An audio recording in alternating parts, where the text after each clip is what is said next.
بسم اللہ الرحمن الرحیم الحمد للہ رب العالمین وبہ نستعین وصلی اللہ وسلم علی سید الانبیاء والمرسلین وعلی آلہ واصحابہ اجمعین ومن تبعہم بإحسان الی یوم الدین اما بعد۔ محترم ذی وقار اہل علم، اساتذہ جامعہ، مجھے جس عنوان کا مکلف کیا گیا ہے وہ یہ کہ دینی امور میں ایک معلم کو اپنے طلباء کے لیے نمونہ بننا چاہیے۔ اس سلسلے میں میں اپنے دیے ہوئے وقت میں کچھ باتیں آپ کے سامنے رکھوں گا انشاءاللہ تعالی۔ اللہ سبحانہ و تعالی نے اپنی توحید کی گواہی دیتے ہوئے سورۃ آل عمران میں ارشاد فرمایا، شہد اللہ انہ لا الہ الا ہوا والملائکۃ واولو العلم قائما بالقسط۔ اس آیت کریمہ میں اللہ رب العالمین نے توحید کی گواہی خود دی ہے، اور اس عظیم گواہی سے متعلق اللہ رب العالمین نے اپنے مخلوقات میں سے ملائکہ اور اصحاب علم ان دونوں کا بھی ذکر فرمائے ہیں۔ یہ ایک اعزاز ہے، لیکن میرے موضوع سے متعلق اس آیت کریمہ میں جو بات ہے وہ یہ کہ امام المفسرین محمد ابن جریر الطبری رحمہ اللہ، آپ نے اپنی اس تفسیر میں کہا کہ اس آیت کریمہ میں اللہ رب العالمین نے اہل علم کا ذکر فرمائے، ملائکہ کا ذکر فرمائے، لیکن توحید کی گواہی میں اللہ رب العالمین نے آغاز اپنے سے فرمائے۔ اس سلسلے میں آپ نے دو حکمتیں بتائیں کہ اللہ تعالیٰ نے کہا کہ شہید اللہ انہ لا الہ الا ہو، کہا کہ اس وجہ سے فبدأ جل ثناؤہ بنفسی، اللہ تعالیٰ نے اپنے نفس سے اس کا آغاز فرمائے کہ اللہ تعالیٰ گواہی دیتے ہیں۔ کہا کہ کیوں؟ ایک وجہ آپ نے یہ بتائی کہ تعظیماً لنفسہ وتنزیہاً لہا عما نسب، اللہ سبحانہ و تعالیٰ نے اس موضوع کی جو اہمیت ہے توحید الوہیت کی، اس کی عظمت کو اجاگر کرنے کے لیے خود رب العالمین نے گواہی دی۔ اور اللہ سبحانہ و تعالیٰ سے متعلق سورۃ آل عمران کا جو پیغام ہے، اللہ رب العالمین کے لیے ابنیت ہو، اللہ رب العالمین کی الوہیت میں شراکت کی بات ہو، اس طرح کی باتیں جو رب العالمین کی طرف منسوب تھیں، اللہ رب العالمین نے خود اس کا رد فرمائے۔ کہا کہ ایک وجہ یہ، اور دوسری وجہ کیا ہے وہ ہمارے موضوع سے متعلق ہے۔ امام ابن جریر الطبری رحمہ اللہ نے کہا کہ کما سن لعبادہ ان یبدؤوا فی امورہم بذکر قبل ذکر غیرہ، گویا کہ اللہ رب العالمین نے اپنے بندوں کو یہ طریقہ بتا رہے ہیں کہ امور خیر میں دوسروں کو ذکر کرنے سے پہلے اس کی تذکیر، اس کی نصیحت یا اس کا پرچار خود اپنے لیے ہونا چاہیے، اپنے سے آغاز ہونا چاہیے۔ ان یبدؤوا فی امورہم بذکرہ قبل ذکر غیرہ مؤدباً خلقہ بذالک، اللہ رب العالمین ادب سکھا رہے ہیں اپنے بندوں کو۔ تو یہ اللہ رب العالمین کی سنت ہے، اللہ رب العالمین نے طریقہ سکھائے ہیں، اسی لیے اللہ تعالیٰ نے کہا کہ شہید اللہ انہ لا الہ الا ہو۔ اللہ کے رسول کی اگر بات کریں علیہ الصلاۃ والسلام، چاہے خاتم النبیین محمد صلی اللہ علیہ وسلم ہوں یا آپ سے پہلے کے انبیاء ہوں، یہ بات ہمیں قرآن مجید میں جگہ جگہ ملتی ہے، خصوصیت کے ساتھ رسول اللہ کی اگر بات کرتے ہیں صلی اللہ علیہ وسلم، جیسے اللہ رب العالمین نے سورۃ الانعام کے اواخر میں بیان فرمایا، قل ان صلاتی ونسکی ومحیای ومماتی للہ رب العالمین لا شریک لہ وبذالک امرت وانا اول المسلمین۔ یہ جو وانا اول المسلمین ہے، اول من اسلم ہے، ان آیات کی تفسیر میں بیشتر مفسرین جدا جدا الفاظ ہیں۔ کہا کہ اس میں جہاں مسارعت کی بات ہے کہ کار خیر میں جلدی کرنا چاہیے، سبقت لے جانا چاہیے۔ وہیں پر یہ بھی بات بتائی گئی ہے کہ آپ دوسروں کے لیے نمونہ بنیں امور خیر میں، وَأَنَا أَوَّلُ الْمُسْلِمِينَ۔ اس آیت کریمہ کی تفسیر میں کسی ایک کا نام نہیں لیا جا سکتا، بیشتر مفسرین نے یہ بات کہی ہے۔ لیکن اس کے نتیجے میں کہ اللہ کے رسول صلی اللہ علیہ وسلم نے جو صحابہ کو کسی بھی مسئلے سے متعلق بات بتاتے تو یقیناً اللہ کے رسول صلی اللہ علیہ وسلم کا نمونہ ان کے سامنے ہوتا، اور آپ کا نمونہ ہر باب میں صحابہ کے سامنے اتنا زیادہ تھا اور صحابہ اس میں اتنا زیادہ ڈھل گئے کہ اہل السنہ والجماعہ کا جو متفق علیہ نقطہ نظر ہے کہ کتاب و سنت کے ساتھ کتاب و سنت کو سمجھنے کے لیے صحابہ کا فہم، اجتماعی اعتبار سے صحابہ کا عمل، تو اس کی جو حجیت ہے وہ سامنے اس لیے آئی کہ آپ علیہ الصلوۃ والسلام کا نمونہ آپ کے سامنے اتنا زیادہ تھا۔ اس تربیت کا نتیجہ یہ نکلا کہ وہ خود ایک نمونہ بن گئی جماعت وہ۔ اسی لیے ایک بہت بڑی بات کہی علامہ القرافی رحمہ اللہ نے، 7ویں صدی ہجری کے عالم دین ہیں، شہاب الدین ابو العباس احمد ابن ادریس القرافی، قاہرہ کے ہیں، علماء مالکیہ میں معروف نام ہے۔ آپ کی جو کتاب ہے الفروق، جس میں 270 پر 4 فرق آپ نے بتائے، اس میں کیا فرق ہے، جیسے الشہادہ اور روایہ میں کیا فرق ہے، اس اعتبار سے فرق نمبر 242 اس میں آپ نے السحر اور اس کے مقابل جو چیزیں ہیں جس میں ایک طرح کی تاثیر ہوتی ہے، سحر میں بھی ایک تاثیر ہے، ایک شخص تعویذ لگاتا ہے اس میں بھی ایک طرح کی تاثیر ہوتی ہے، العین اس میں بھی تاثیر ہے، اور اسی طرح سے انسانوں میں سے کچھ شعبۃ باز ہوتے ہیں، ان کی اپنی ایک تاثیر ہوتی ہے۔ تو اس طرح کی تاثیرات میں کیا فرق ہے وہ بتایا ہے انہوں نے فرق نمبر 242 میں۔ اس مبحث کے اختتام میں آپ نے سحر میں اور معجزات میں، کیونکہ معجزات میں بھی تاثیر ہے، تو ان 2 تاثیر میں کیا فرق ہے اس پر آپ نے روشنی ڈالی، اور آپ نے یہ بتایا کہ انبیاء علیہ السلام کی معجزات کا اثر کیسے ہوتا ہے۔ اس کی ایک شق آپ نے تربیت کے پہلو سے بھی بتائی کہ آپ صلی اللہ علیہ وسلم کی جو تربیت ہے، آپ کا جو نمونہ بننا ہے، اس کا کتنا اثر پڑا، اس کی کیسی تاثیر رہی صحابہ پر۔ تو آپ نے کہا کہ قال بعض الاصولیین، کسی کا نام نہیں لیا آپ نے، لیکن بڑے پتے کی بات کہی آپ نے، کہا کہ وَلَوْ لَمْ تَكُنْ لِرَسُولِ اللَّهِ صلی اللہ علیہ وسلم مُعْجِزَةٌ إِلَّا أَصْحَابُهُ لَكَفَوْهُ فِي إِثْبَاتِ نُبُوَّتِهِ۔ آپ علیہ السلام کے صحابہ کا وجود، ان کی تربیت، ان کے حق میں جو تربیت ہوئی ہے، جو امت کے نمونہ بن کے سامنے آئے ہیں، وہ ایک چیز ہی کفایت کر جاتی ہے رسول اللہ علیہ وسلم کی نبوت کے صدق کے متعلق، صدق نبوت سے متعلق۔ تو یہ نمونے کا اثر انہوں نے بتایا۔ ہم دیکھتے ہیں کہ صحابہ میں، تابعین میں یہ چیز نمایاں تھی، بالخصوص تعلیم تعلم میں، کہ استاذ کا اثر طالب علم پر ہوتا ہی ہے کسی طور پر بھی۔ ایک مثال میں آپ کو دیتا ہوں اس کی وضاحت کے لیے۔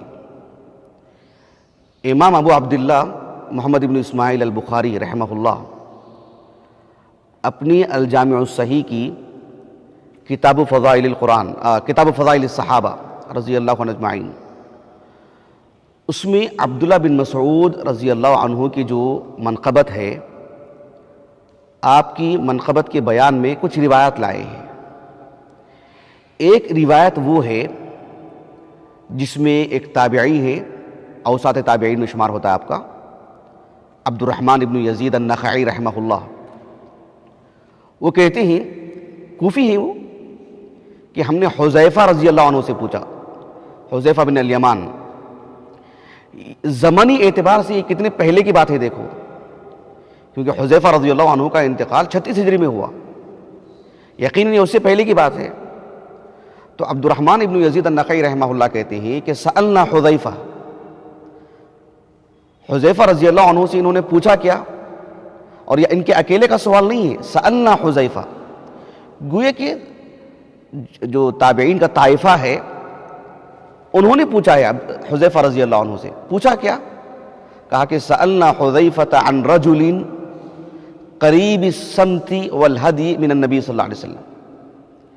پیارے رسول صلی اللہ علیہ وسلم کی رسول صلی اللہ علیہ وسلم کا جو وضاقتہ ہے، آپ کی جو سیرت ہے، آپ کے جو چال چلن ہے، کون سب سے زیادہ قریبی ہیں اللہ کے رسول کی، کس پہ زیادہ چھاپ نظر آتی ہے؟ اچھا، ایسا پوچھا کیوں انہوں نے؟ مقصود کیا تھا ان کو؟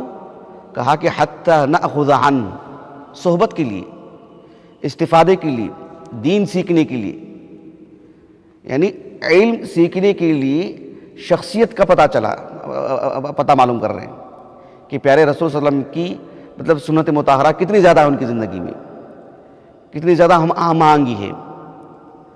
حذیفہ رضی اللہ عنہ ایک معروف صحابی ہیں، ان کے اپنے فضائل ہیں، ان کی اپنی قربانیاں ہیں، بدر سے شریک ہیں، لیکن انہوں نے اپنا نام نہیں لیا.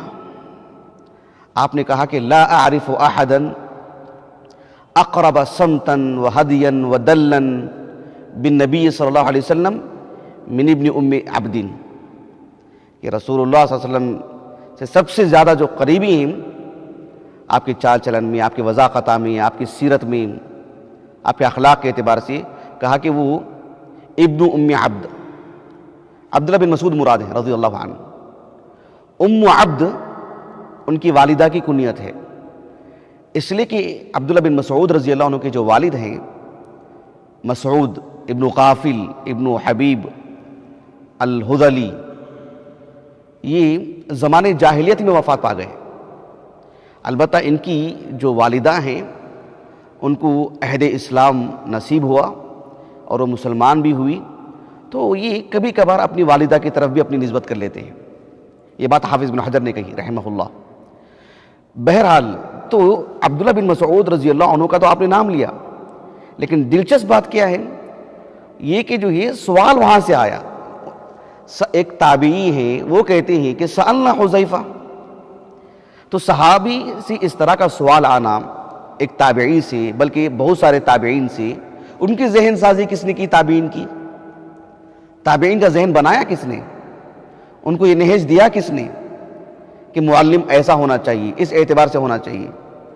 تو تعلم کے باب میں ایک عام سی بات تھی بالکل آغاز میں، اور یہ سلسلہ چلتا رہا امت میں. حافظ ابو عبداللہ الذہبی رحمہ اللہ وہ اپنی سیر و اعلام نبلاء میں امام احمد بن حنبل رحمہ اللہ کا جو ترجمہ حیات لکھا ہے، بہت ہی طول دیا اس کو آپ نے. اس میں آپ نے حمید بن عبد الرحمن الرعاسی رحمہ اللہ کے حوالے سے نقل کیا کہ یقال اس صیغے کے ساتھ، گویا کہ یہ بتانا مقصود ہے کہ یہ اہل علم کے مابین یہ ایک عام سی بات ہے، علمی حلقوں میں عام سی بات ہے کہ لم یکن احد من الصحابہ، رسول اللہ صلی اللہ علیہ وسلم کے صحابہ میں سے جو سب سے زیادہ رسول اللہ صلی اللہ علیہ وسلم کی سیرت سے قریب ہیں، ہم آہنگ ہیں، لم یکن احد من الصحابہ اشبہ الناس برسول اللہ صلی اللہ علیہ وسلم بن ابن ام مسعود. عبداللہ بن مسعود رضی اللہ عنہ کا نام لیا آپ نے اس حدیث کے مطابق. اس کے بعد آپ نے کہا وَكَانَ أَشْبَهَ النَّاسِ بِهِ الْقَمَةُ، عبداللہ بن مسعود رضی اللہ عنہ کے تلامذہ میں سب سے زیادہ قریبی، کس اعتبار سے؟ علمی اعتبار سے نہیں، آپ کی دینداری کے اعتبار سے، آپ کی شخصیت کے اعتبار سے، آپ کی عبادتوں کے اعتبار سے کون ہے؟ کہا کہ علقمہ. وَكَانَ أَشْبَهَ النَّاسِ بِعَلْقَمَةَ ابراہیم، یعنی ابراہیم النخعی رحمہ اللہ. امام علقمہ رحمہ اللہ کے تلامذہ میں کون ہے آپ کے سب سے زیادہ قریب؟ کہا کہ ابراہیم النخعی رحمہ اللہ. اور وَكَانَ أَشْبَهَهُمْ بِإِبْرَاهِيمَ منصور بن المعتمر، منصور بن المعتمر رحمہ اللہ صغار تابعین میں سے ہیں، کوفی. کہا کہ وہ ان کے تلامذہ میں. اور منصور ابن المعتمر رحمہ اللہ وَأَشْبَهَ النَّاسِ بِهِ سفیان الثوری، آپ کے تلامذہ میں سے آپ سے سب سے زیادہ قریب سفیان ثوری رحمہ اللہ. وہ اشبہ الناس بھی سفیان ثوری رحمہ اللہ کے تلامذہ میں سے کہا کہ وکیع، وہ اشبہ الناس بوکیع احمد بن حنبل رحمہ اللہ. یہاں تک آپ نے ذکر کیا. تو ایک سلسلہ رہا ہے امت میں یہ کہ استاذ کا اثر طالب علم پڑے گا ہی. یہ شخصیتوں کے نام دیکھیے آپ، لیکن یہ اساتذہ کا اثر بھی اس میں بہت رہا ہے. اللہ کی توفیق شامل حال رہی کہ اساتذہ کا اثر بھی اپنے طلبہ پر رہا ہے. اسی لیے ہم دیکھتے ہیں کہ جہاں ایک استاذ اپنے طالب علم کو متنبہ کرتا ہے، وہاں ہم دیکھتے ہیں کہ علماء ذاتی طور پر خود بھی متنبہ ہو جاتے رہے ہیں. علماء کے ہم سیرت پڑھیں گے تو معلوم ہوتا ہے کہ وہ دیکھتے ہیں کہ بھئی ہماری ایک عمر ہو چکی ہے، اللہ نے ہمیں امام بنائے ہیں، مدرس بنائے ہیں، مقتدیٰ بنائے ہیں، لوگ ہم کو دیکھتے ہیں، تو اپنے اندر سدھار وہ لانے کی کوشش کرتے رہے ہیں. آپ دیکھیں کہ امام ابو بکر البیہقی رحمہ اللہ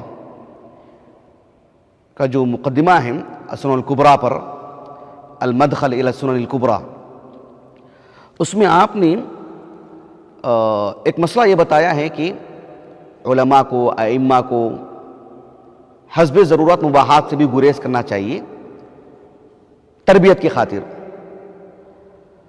اس سلسلے میں آپ نے اپنی سند سے امام اوزاعی رحمہ اللہ کا ایک قول نقل کیا ہے. امام اوزاعی رحمہ اللہ کہتے ہیں کہ کننا نضحک ونمزح. ہوتا نہیں عام طور پر زندگی کے عمر کا ایک حصہ ہوتا ہے، ہنسی مذاق، دل لگی وغیرہ سب ہوتی ہے. کہا کہ کننا نضحک ونمزح فلما صرنا یقتدی بنا. جب انہیں احساس ہوا کہ لوگ ہم کو دیکھ کر کے اپنے اندر جو ہے اسی طرح کی تبدیلی لاتے ہیں، ہم کو دیکھ کر کے لوگ جو ہے مطلب زندگی گزارتے ہیں، کہا کہ ہمارا معاملہ ایسا ہو گیا کہ اللہ یسعنا التبسم، کہ ہم نے اپنی زندگی میں ہنسی مذاق سے اتنا بچائے رکھا کہ تبسم، صرف مسکراہٹ سے زیادہ اپنے اندر ہم نے کوئی کشادگی نہیں لائی. اپنے دائرہ سکیڑ لیا، ہم نے متنبہ ہو گئے ہوں، اس لیے کہ لوگوں کی نظریں ہمارے اوپر ہیں. اتنا خیال رکھا آپ نے. اس لیے کہ ایک طالب علم چاہے وہ مجلس میں آ کر کے بیٹھے، درسگاہ میں آ کر کے بیٹھے، کوئی بھی سامعین میں سے صرف اس نقطہ نظر سے نہیں بیٹھتے کہ ان سے ہم کو علم کیا لینا ہے، اس مقصد سے بھی آتے ہیں کہ جو ہے بس ان کو دیکھنا ہے، جانچ اور پرکھ کے لیے نہیں، اچھی نیت سے ہی کہ بھئی ان کی صحبت میں بیٹھنا ہے، ان کو دیکھنا ہے، بس اس نیت سے. اسی لیے میں ایک دو مثالیں آپ کو دیتا ہوں. ایک مثال دیکھیے آپ، قاضی عیاض رحمہ اللہ کی جو کتاب ہے معروف ترتیب المدارک و تقریب المسالک لمعرفت اعلام مذہب مالک، اس میں آپ نے آغاز میں تو مدینے کے فضائل، پھر مدینے کا جو عمل ہے عمل اہل المدینہ، اس کی حجیت، پھر اس کے بعد جو ہے امام مالک رحمہ اللہ کا مقام مرتبہ، اور آپ کی سیرت 200 صفحات پر لکھی ہے آپ نے. امام مالک رحمہ اللہ کی عادات سے متعلق بھی ایک باب قائم کیا آپ نے، اور امام مالک رحمہ اللہ کے اخلاق سے متعلق بھی. امام مالک رحمہ اللہ کے ایک تلمیذ عبداللہ ابن وہب المصری رحمہ اللہ، ان کے حوالے سے آپ نے نقل کیا ہے. عبداللہ ابن وہب المصری رحمہ اللہ کہتے ہیں کہ الذی تعلمنا من ادب مالک اکثر مما تعلمنا من علمہ. عبداللہ بن وہب رحمہ اللہ اخص تلامذہ میں سے ہیں امام مالک کے، لیکن وہ کہتے ہیں کہ امام مالک رحمہ اللہ سے جتنا ہم نے علم لیا اس سے کہیں زیادہ تو ہم نے ان سے ادب سیکھا، وہ ہم نے ان سے لیا ہے. اس لیے کہ طالب علم وہ دیکھتا ہے. بلکہ ایک حیران کن بات میں آپ کو بتاتا ہوں کہ حافظ ابو الفرج ابن الجوزی رحمہ اللہ، ایک چھوٹا سا رسالہ ہے متوسط درجے کا، یعنی ضخامت کی بات کر رہا ہوں. امام احمد بن حنبل رحمہ اللہ کی سیرت پر آپ نے کتاب لکھی ہے آپ نے، مناقب الامام احمد بن حنبل رحمہ اللہ. اپنی سند ہی سے انہوں نے ساری باتیں نقل کی. اس میں آپ نے ابو بکر ابن المطوعی، ان کے حوالے سے آپ نے لکھا، وہ کہتے ہیں کہ اختلفت الى ابی عبداللہ احمد بن حنبل 12 سنہ وهو يقرأ المسند على اولادی. 12 سال تک امام احمد بن حنبل رحمہ اللہ کی مجلس میں میرا آنا جانا رہا ہے، 12 سال تک. اور آپ اپنی اولاد کو، اپنی دیگر تلامذہ کو آپ مسند احمد پڑھا رہے تھے. اور میں کیوں گیا تھا؟ پڑھنے کے لیے، حدیث لکھنے کے لیے. کہا کہ ما کتبت منہ حدیثا واحدا، میں نے تو ایک بھی حدیث آپ سے نہیں لکھی، لیکن میں گیا کیوں؟ انما کنت انظر الى اخلاقہ وہدیہ وآدابہ، میں تو بس آپ کی وضاحت کو دیکھنے کے لیے گیا تھا، آپ کی دینداری کو دیکھنے کے لیے گیا تھا. میں تو آپ سے کچھ لکھا نہیں، میں نے آپ سے کس مقصد سے آتے ہیں. دیکھیں سبحان اللہ، ہمیں نہیں پتا ہوتا ہے، بعد میں معلوم ہوتا ہے کہ کون کس مقصد سے آئے. ایک قدیم کتاب ہے المعرفۃ والتاریخ، امام ابو یوسف یعقوب بن سفیان الفسوی رحمہ اللہ کی، یا الفسوی رحمہ اللہ کی. اس میں جو علماء مصر کا ترجمہ حیات آپ نے لکھا ہے، لیث بن سعد الفہمی رحمہ اللہ، ان کا بھی مختصر ترجمہ ہے. 175 ہجری سنہ وفات ہے آپ کا. آپ دیکھیں گے کہ وہ کئی مرتبہ حج کیا انہوں نے، اور سفر حج سے بہت سیکھا انہوں نے. میں نے ان کے سفر حج کو اکٹھا کیا کہ ان کی تعلیم سے کیا تعلق ہے. اس میں ایک چیز یہ ہی کہ 144 ہجری سے پہلے کی بات ہے. یہ 175 ہجری میں تو انتقال ہوا، 144 ہجری سے پہلے کی بات ہے. کیوں اس سے پہلے کی بات ہے وہ میں آپ کو بتا رہا ہوں. کہ وہ ایک مرتبہ حج کے لیے گئے تھے. وہ کہتے ہیں کہ میں سفر حج پر تھا مدینے میں، اور اس وقت کی سواریاں کیا تھیں؟ اونٹنی، گدھی، گھوڑے، یہی تو سواریاں تھیں. اور ان جانوروں کی وجہ سے جو بول و براز کا جو معاملہ تھا، کبھی کبھار مدینے کی گلیاں خراب ہو جاتی تھیں. یہ کہتے ہیں کہ میں مدینہ نبوی میں تھا، مسجد نبوی کے پاس خوب گندگی تھی راستوں میں. مدینے کا ذکر کرتے ہوئے کہتے ہیں کہ کثیرۃ الروث و سرجین، سرجین کا لفظ استعمال کیا انہوں نے، مطلب اسی طرف اشارہ ہے. یہ صورتحال تھی اور میں خف پہنا ہوا تھا. کہتے ہیں کہ فلما بلغت باب المسجد نزعت احداہما ودخلت المسجد. خف پہنے ہوئے تھے وہ، ہو سکتا ہے ایک حصے کو گندگی لگی ہوگی. مسجد کے دروازے پر پہنچے تو ایک نکال دیا اور ایک پہنے ہوئے چل رہے ہیں. اس وقت کے جو امام ہیں مسجد نبوی کے، امام مالک کے بھی استاذ یحییٰ بن سعید الانصاری رحمہ اللہ، ان کا سن وفات 144 ہجری ہے. ظاہر بات ہے اس سے پہلے کا واقعہ ہے.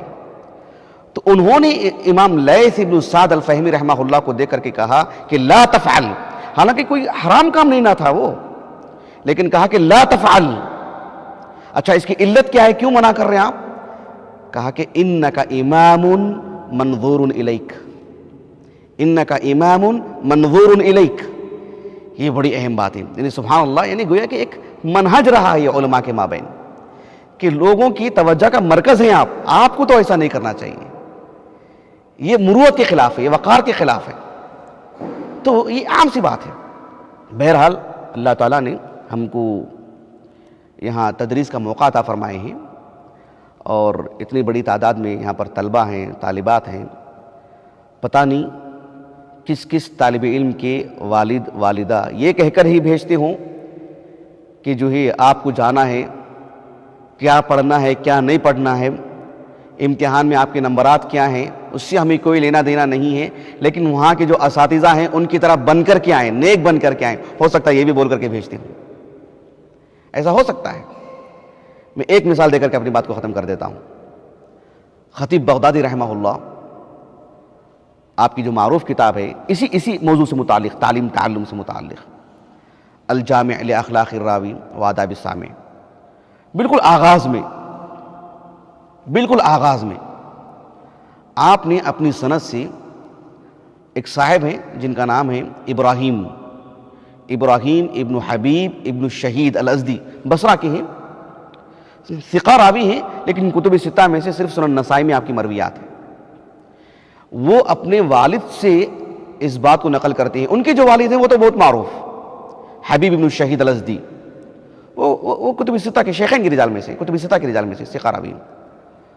تو ان کے حوالے سے انہوں نے نقل کیا کہ میرے والد نے مجھے علماء کی صحبت میں بھیجا استفادے کے لیے، لیکن مقصود کیا تھا؟ کہا یا بنی ائت الفقہاء والعلماء